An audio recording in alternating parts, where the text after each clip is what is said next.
طبعا سەرکردەکەی جەنەرال فیلد مارشال ئەرڤین ڕۆمڵ. ئەرڤین ڕۆمڵ پیانەوت ڕێوی بیابان فەعلە بالسەحرا. ئەو زەلامە مێشکێکی سەیری پێوە بوو، ینی بەڕاستی ئەفسەرێکە دووبارە نابێتەوە لە ناوسپایی ئەڵمانیا.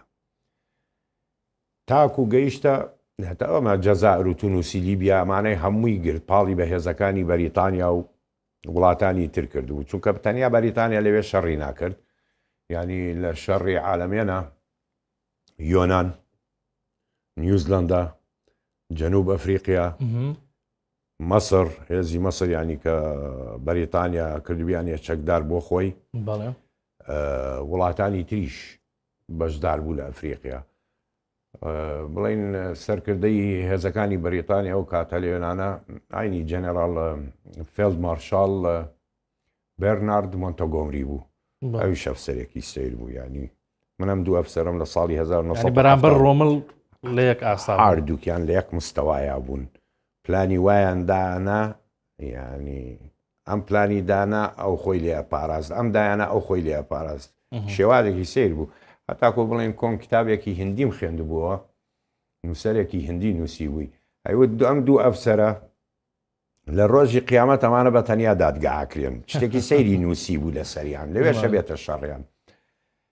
زیرەک بوون هەردووکیان، بەتوانا بوون. بەڵام ئەرڤین ڕۆمڵ کێشەی ئەوە بوو کە تابیعی نەبوو، نە گازی پێگەی، نە ئاو، نە فیشەک، تەقەمەنی پێ ناگەی. تاکو چەندجا بروسکەیە کرد بۆ هتلەر پێویستیم بەمانەیە ناتوانم، ینی هتلەر پێوت سەربازی بەهێزت هەیە پاڵ بە تانکەکە بنێەوە بڕۆ شەڕەوە، ئەگەر نیتە لای دوژمنت گاز هەیە بڕۆ لەی سەنە و تانکەکانت بخەیش.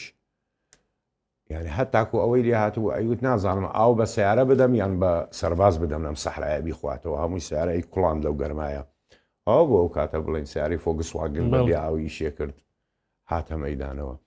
شەڕی عالەمێن خۆی دوو شەڕ بوو، بەڵام شەڕی دووەم ئەوە سەرچیەکە بوو لە عالەمێن 90 کیلۆمەتر لە ئەسکەندەریەوە دوور بوو. مۆنتۆگۆمری بەرنارد مۆنتۆگۆمری شوێنێکی سەیری هەڵبژاند بۆ شەڕەکە، ینی جوغرافیای شەڕەکە کە چووە بەرگری بکە لە ئەسکەندەریە، چونکە ئەگەر ڕۆمل ڕەت بوایە لە ئەسکەندەریە ئەوە لە سینا پەڕایەوە، کە لە سینا پەڕایەوە ڕۆژ هەڵاتی ناوەڕاست هەمووی کۆنتترۆل کرا و هێزی یابان لەولاوە هاتووە. ئەو کاتە هەتاکو ئێرانی بگرتایە دەریای قەزوین نامە خەتی یارمەتی تابیە لۆجستی لە بینی سۆڤێت و هاوپەیمانەکان نامە. ئیتر شەڕی عالەمێن لەوێ کە دەستی پێکرد ناوچەیە بوونەوە کیلۆمەتر دوور. باکووری دەریای سپی بوو، باشووریشی منخەفەض ئەڵقەتارە وەکو دۆڵێ بوو کە لەوێ حەسرە بێن ناتوانێت. لە هەمان کاتە هەمووی گرد بوو بوورە دوو شاخیشی لێ بوو، شاخی باڵندە لەگەڵ شاخی خێ، جەبەل الملح و جەبەل الطەیر، ئەو ناوچەیی گرت. بەڵام زیرەکیەکەی بەرنارد مۆنتۆگۆمری ئەوە بوو ئەیزانی ڕۆمل پێویستی بە سوتەمەنی و ئەوانەیە، هەمووی لە من عەرز شاردەوە، هەڵی قەند زەوی وەکو ژێرزەمی تانچی گاز و سوتەمەنی و ئەوانەی هەمووی دانا و بانیدا. هەر بەڕاستی یعنی ڕێوی بیابان نەیتوانی چاری مۆنتۆگۆمری گەیشتە سەری، گەیشتە ئەو شوۆنە، بەڵام نەیەزانی لە بنپای هەمووی گاز و هەیە ڕۆمل. بەڵام لەو ڕێژەی کە عالەمێن دەستی پێکرد ڕۆمل گرانەتای بوو، ینی پلەی گەرمای لە 39 ڕەتیدا بوو.